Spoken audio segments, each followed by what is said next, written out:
At the Hungarian Grand Prix, Max Verstappen drove one of his best races ever as he recovered from 10th place on the grid to win comfortably around the Hungaroring. George Russell, who continued his streak of finishing in the top 5 this season, thinks that Max's winning run is over though. He accused Red Bull of cheating and thinks Mercedes will be the fastest team on the grid after summer. Want to know why he's making this shocking prediction? Then stick around for the rest of the video. George Russell repeated the accusations of his team boss Toto Wolff, claiming that Mercedes rivals this season have been cheating. The Silver Arrows think that a technical directive that will come into effect in Belgium after the summer break will mean that Ferrari and Red Bull will lose lap time. The two teams apparently found a way to reduce the effects of bottoming out and porpoising on their car. Back at the start of the season, teams realised that while super stiff suspension was going to be the way to go when trying to get the most out of the ground effect floor, having a floor that is a little flexible could be a huge advantage. Such flexing could help seal the airflow better under the car, which would produce much more of the ground effect phenomenon to boost downforce. Nicholas Tombazis, the FIA's head of single-seater matters, said, "Regarding flexing the diffuser or the floor edges to go downwards, we'll always be keeping an eye on any flexibility that takes place, and we will be imposing, when necessary, tests to reduce such effects and so on. With the new regulations, it is inevitable that there may be some areas which were not properly predicted in terms of flexibility, and that may have to be enhanced as we go along. We will not hesitate to do that. The rules permit us to intervene if we find that some abuse is taking place in certain areas. F1 teams will always find loopholes and wiggle room in technical regulations, and that is exactly what Ferrari and Red Bull apparently have done."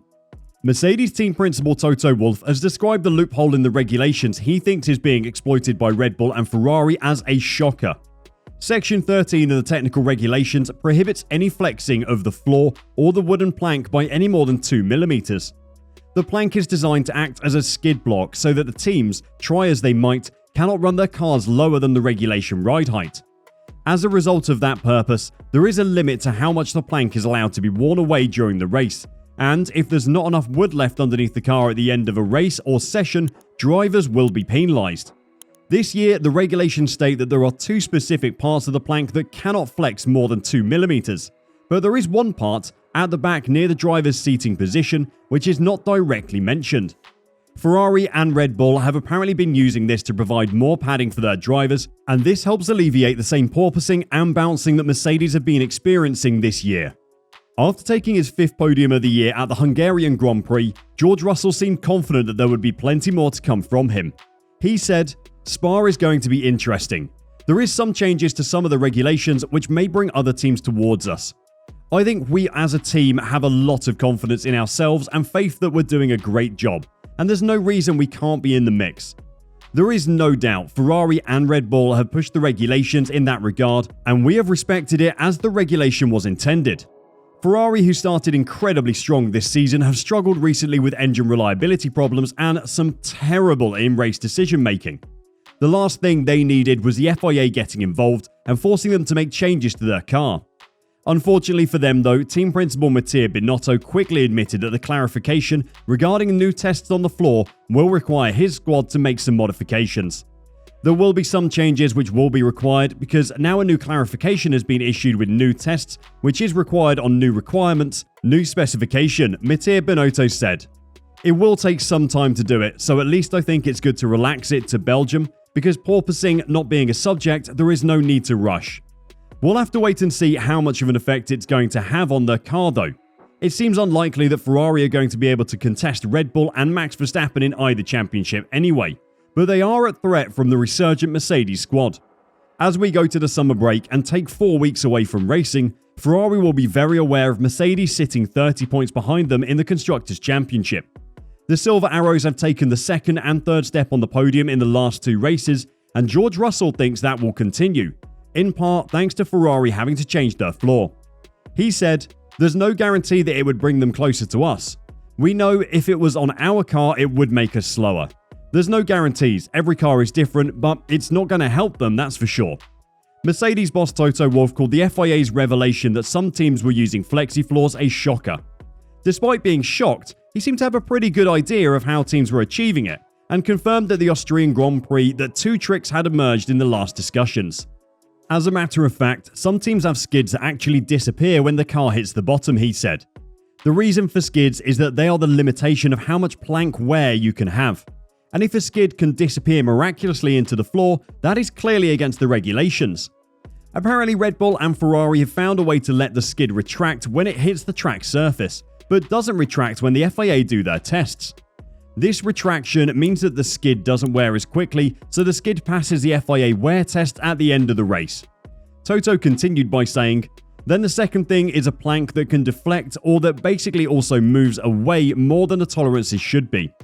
The tolerance is 1mm, and if a plank moves away many more millimeters up into the car, obviously you gain some performance there too. I think the first one, skid tricks, is going to disappear for Spa, because apparently skid material is not available until then. And the second one is going to be clarified in next year's regulations."